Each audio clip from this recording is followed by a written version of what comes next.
Bienvenue à tous dans cette édition de Journal sur Nyota Télévision. Une bonne nouvelle au sommaire. La décision a été signée dimanche 8 novembre 2020. Ensemble pour la République de Moïse Katumbi Chapwe a été aligné comme parti politique. Le parti a été enregistré officiellement par l'arrêté du ministre de l'Intérieur Gilbert Kankonde Malamba, conférant ainsi la personnalité juridique à ce parti cher à Moïse Katumbi Chapwe.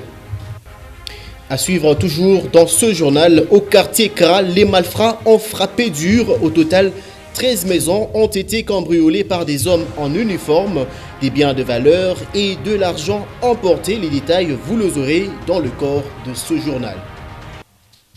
Vous l'avez suivi au sommaire, c'est officiel. Ensemble pour la République, parti cher à Moïse Katumbi Chapwe est désormais un parti politique. L'enregistrement de ce parti a eu lieu le week-end dernier. Les précisions avec Diane Kassongo.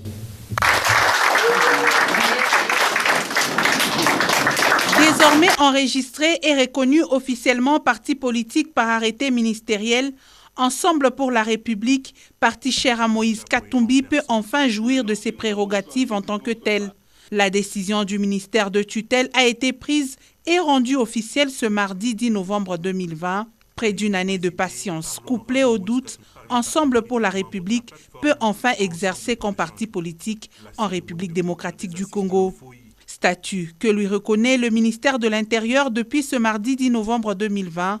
Le vice-premier ministre et ministre de l'Intérieur, Gilbert Kankonde, qui a signé l'arrêté, invite le secrétaire général de veiller à l'exécution de cette décision. Sous l'impulsion de Moïse Katumbi, qui en est d'ailleurs le président national, 6 partis avaient pris l'engagement de se fondre en un, d'où le nom de Ensemble pour la République. Et c'est depuis décembre 2019 que les statuts de cette formation politique ont été adoptés à l'issue des assises de Lubumbashi présidées par Katumbi Chapwe en présence d'autres membres venus de plusieurs provinces de la RDC. Avec cet agrément, il ne reste plus qu'au parti de proclamer la date de sa sortie officielle. Vous l'avez compris, c'est depuis le 10 novembre, 2020, que Ensemble pour la République, parti cher à Moïse Katumbi Chapwe, est un parti politique officiellement reconnu en République démocratique du Congo. Nous allons rester à Kinshasa où le secrétaire général de la conférence épiscopale nationale du Congo, l'abbé Donatien Cholet, a effectué une visite à l'ancien chef d'État et actuel sénateur à vie, Joseph Kabila Kabange. Au sortir de leur entretien, l'abbé Donatien Cholet s'est exprimé. Vous suivrez un extrait dans cet élément que Diane vous propose. Avoir dit ce qu'il pense de cette situation à son Excellence le Président de la République et à travers MMO, la présidence de la CENCO a jugé utile dans le cadre de la mission prophétique de la CENCO échanger aussi avec le président honoraire, le sénateur à vie Joseph Kabila, pour lui dire aussi ce qu'il pense. Le conseil, lui donner le conseil qu'il trouve juste en ce moment et aussi pour l'écouter afin de continuer à réfléchir. Et vous savez, la CENCO a toujours promis d'accompagner les institutions du pays, la nation dans son ensemble pour l'édification de la paix, pour la consolidation de la démocratie et surtout pour l'amélioration des conditions de vie. C'était là un extrait choisi par Diane Kassongo, mais nous allons parler une fois de plus des consultations nationales initiées par le chef de l'État et président de la République démocratique du Congo, Félix Antoine Tshisekedi Tshilombo, le gouverneur du Haut-Katanga, Jacques Kiabula Katwe, et celui du Tanganyika, Zoé Kabila, ont pris la direction de la capitale ce mercredi 11 novembre 2020. Les deux personnalités ont été invitées pour participer aux consultations initiées par le chef de l'État en leur qualité de gouverneur de province. Jacques Kiabula, avant de prendre son avion, a invité la population à ne céder à aucune manipulation politicienne.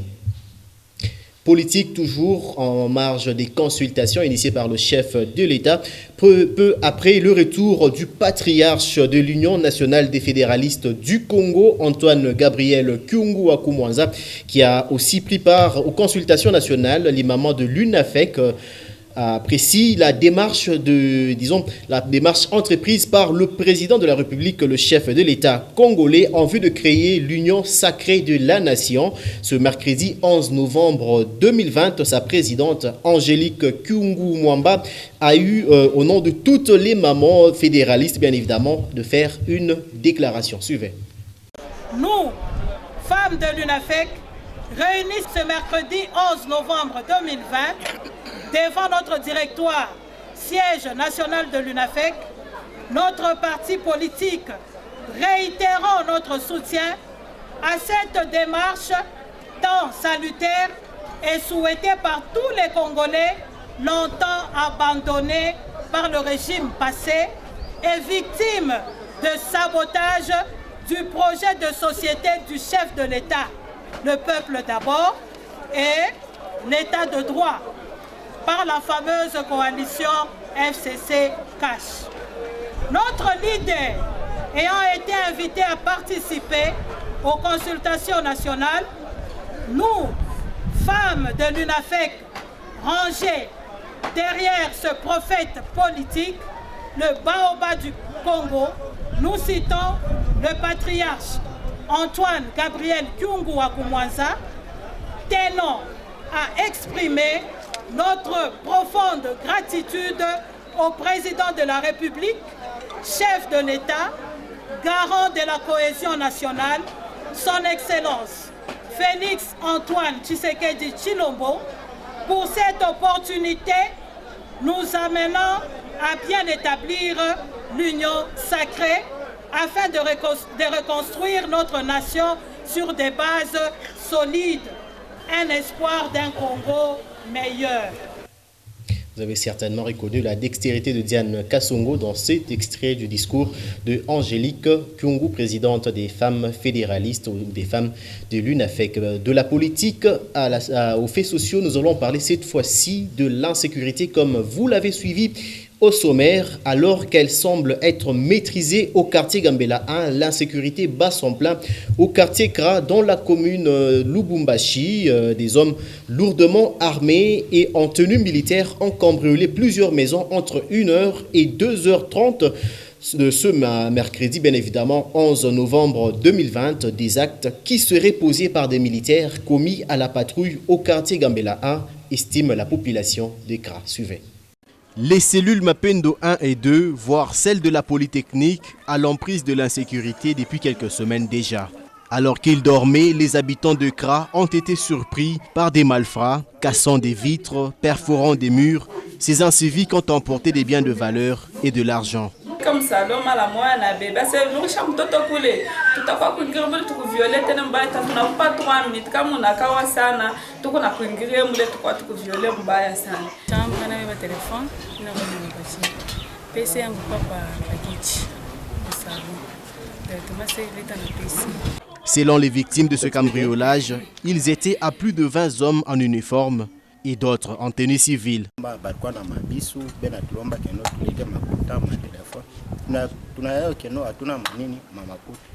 Des heures, banakuya balikuwa bamingi balikuwa muteni ndio banatake pa ile fenêtre ya batoto kwanza kupika po mamasi mukupika kwa mamasi maibu inaanza kuangukia batoto mule ngambo bilikuwa nguvu ya shikufunga roho. Traumatisés par ces cas de banditisme, ayant élu domicile dans leur quartier, la population se demande s'il faudrait abandonner leur habitat pour aller vivre ailleurs. Encore dans ma visite à Bantu Baivi, je n'ai que non, binakuwa compliqué. Donc binanza kuleta boka ya kusema peut-être tuame tuache quartier bakie vide ou bien tunaweza kufanya dio juste. Selon certaines sources, ce énième cas de vol serait perpétré par des patrouilleurs du quartier Gambela 1. Le chef du quartier Kra, Papi Kanonge, s'en plaint. Vraiment, nous avons été visités par des hommes non autrement identifiés, mais ils étaient lourdement armés, ils avaient des armes et ils étaient en tenue. Et Fabrice. La population n'avait pas le temps. Les gens qu'on a visités, ils n'avaient pas le temps parce qu'eux demandaient les téléphones en premier lieu. Donc ils ne savaient pas appeler la sécurité, le service. Pas de perte en vies humaines à déplorer dans ce cambriolage, seulement que les assaillants s'en sont sortis avec une importante somme d'argent.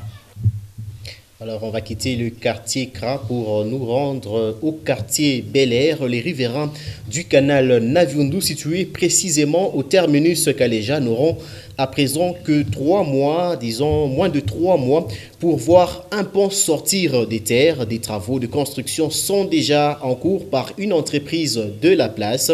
Ce pont de 45 tonnes va finalement résoudre beaucoup des difficultés que connaissent les habitants de cette partie de la ville de Lubumbashi. Diane Kassongo pour les détails.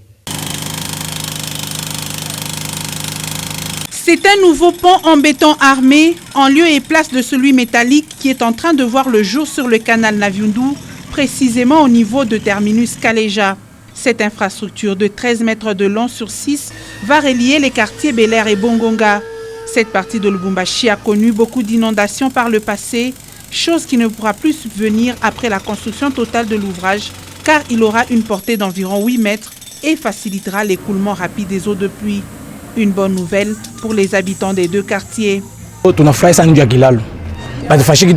Nous sommes très contents pour ces travaux. L'eau envahissait toutes ces maisons que vous voyez ici.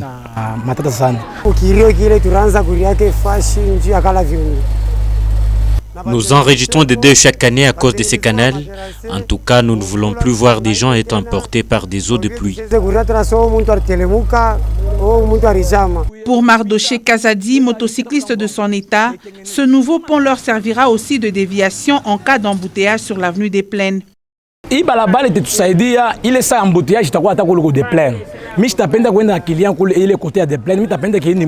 Si les travaux prennent fin, nous n'irons plus sur l'avenue des Plaines qui connaît des embouteillages aux heures de pointe. Surtout au niveau de l'avenue des Cimetières. En tout cas, personne n'ira là-bas.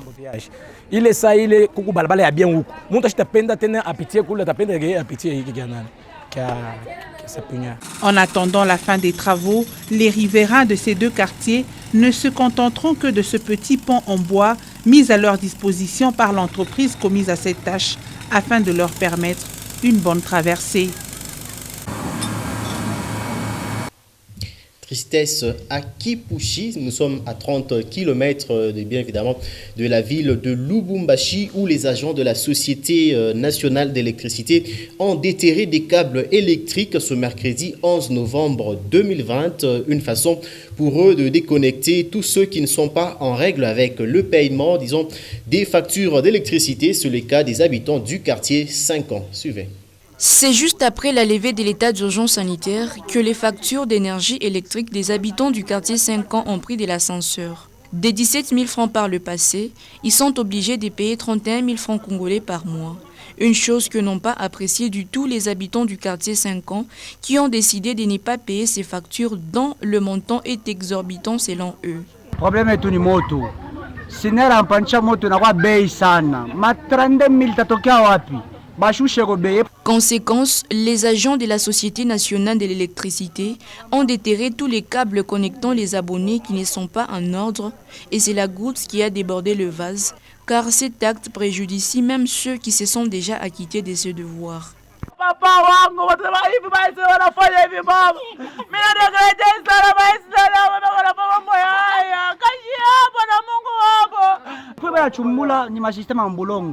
Zamani ilikuwa ni banakata kuteko, mais mashi wanaanza chumbula ni mubulongo banachumbula et puis 31 000. Inapika bwingi. Ile moto tusha kulipa. D'ailleurs tulilipa bei sana. Moto tunalipa facture 32 000. Banatupandishia sana.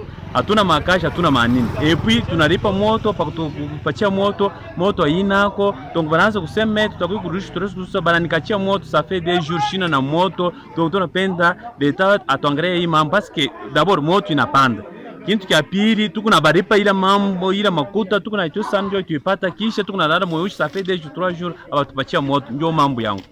Le responsable de la SNEL de Kipushi a affirmé hors micro que la population doit savoir payer sa consommation car celle-ci est devenue une société commerciale afin de lui permettre de fonctionner normalement.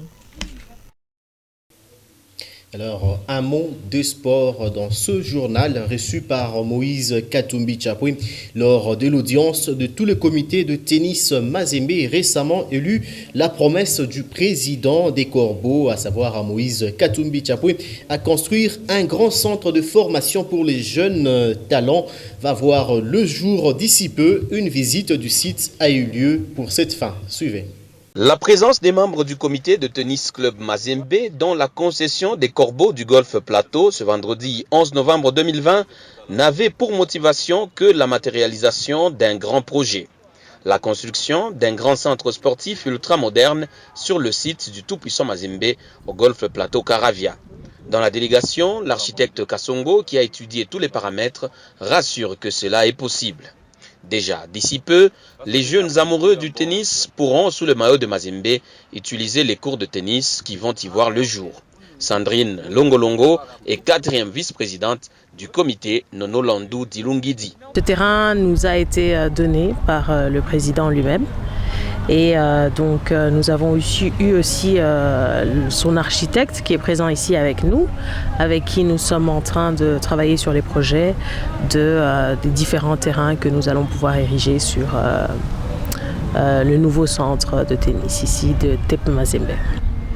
C'est très grand, c'est très bien. On a l'accès à la route, à l'eau, à l'électricité. Nous pensons que le projet sera à la hauteur du tout-puissant Mazembe comme nous le connaissons. À peine élu, il y a moins d'un mois, le comité sportif Tennis Club Mazembe voit ainsi se matérialiser la promesse de Moïse Katumbi, président de la coordination de la grande famille du TP Mazembe. Comme chaque jour impair, nous allons prendre la rubrique lue pour vous du quotidien d'information générale La République. 1070, c'est le numéro du quotidien d'information générale La République. Ce journal vous propose notamment comme titre le FCC dans le désarroi, Ensemble pour la République agréé. Le lu pour vous, c'est avec le commentaire ou le condensé de Pascal Mwangala Marmotte.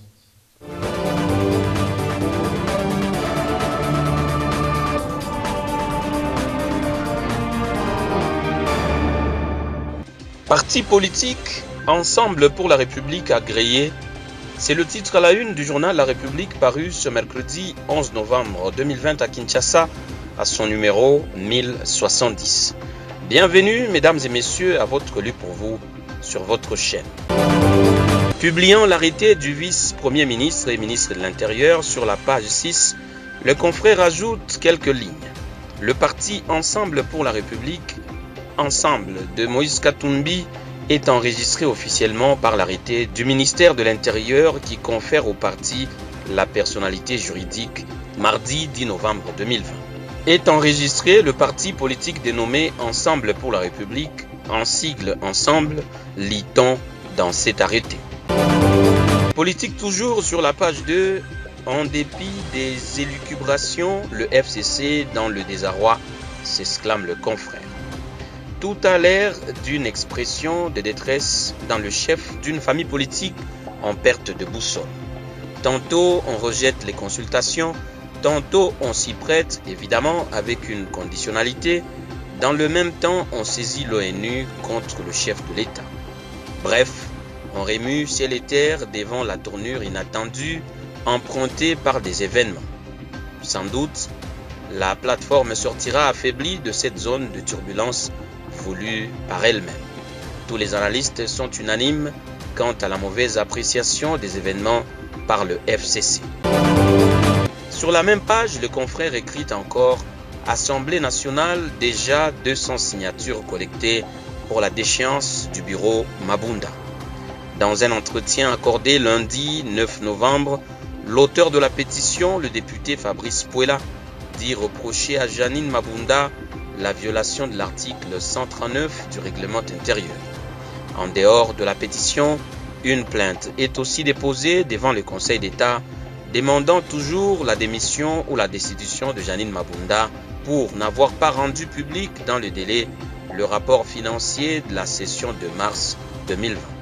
Conformément à l'article 39 du règlement intérieur de l'Assemblée nationale, le bureau doit publier le rapport financier un mois après l'ouverture de la session ordinaire. À défaut d'exécuter cette disposition, le bureau est réputé démissionnaire. Pour Fabrice Puela, sa démarche a commencé depuis juillet dernier, avant même que l'actuelle crise FCC Cash ne commence. Sur la page 11, le confrère s'exclame encore « Nord Kivu, au sujet de l'insécurité, la MONUSCO déploie ses drones en retard ». La MONUSCO déploie ses drones et des patrouilles de nuit pour traquer les ADF dans la région de Kisima, au Nord Kivu. Cette mission onusienne a ouvert une base à Kilia, dans le groupement Malambo, et bientôt une autre à Mutwaga, chef-lieu du secteur de Rwenzori, pour empêcher les attaques des ADF et protéger les civils. Ces déclarations ont été faites lundi 9 novembre à Radio Okapi par le major Harry Modigambo, le chargé de l'information publique de la brigade d'intervention de la MONUSCO.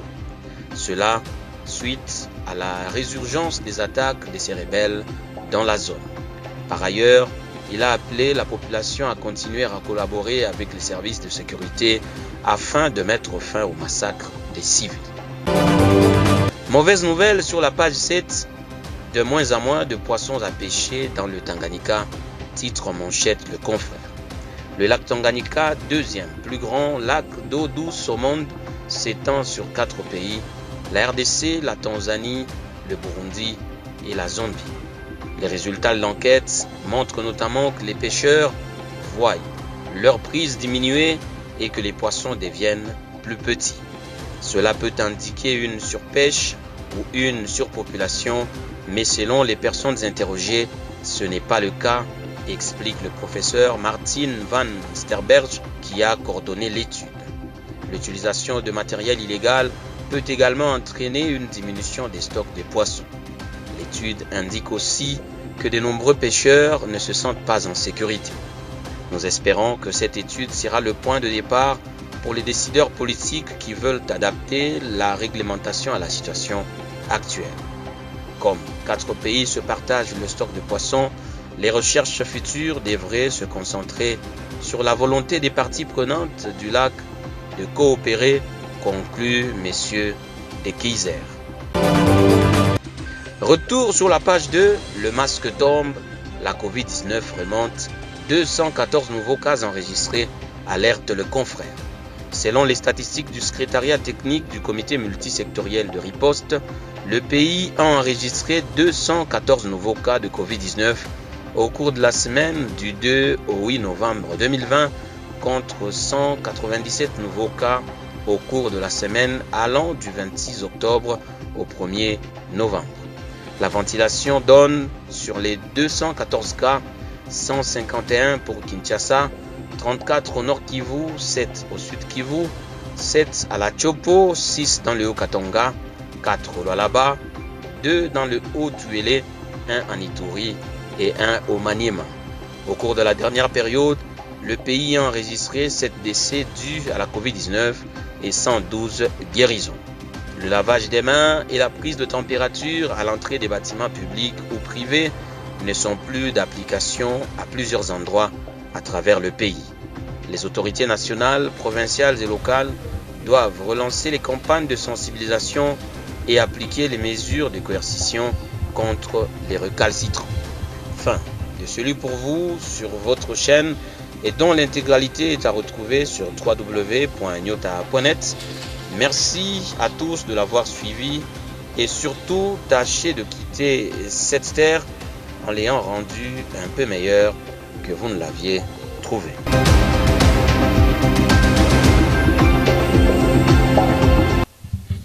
C'est également la fin de cette édition de Journal sur Nyota Télévision. Mesdames et messieurs, les informations continuent sur www.nyota.net. Au nom de toute l'équipe technique et toute la rédaction, nous vous disons sincèrement merci d'avoir choisi Nyota pour vous informer. Je vous retrouve dans la prochaine édition.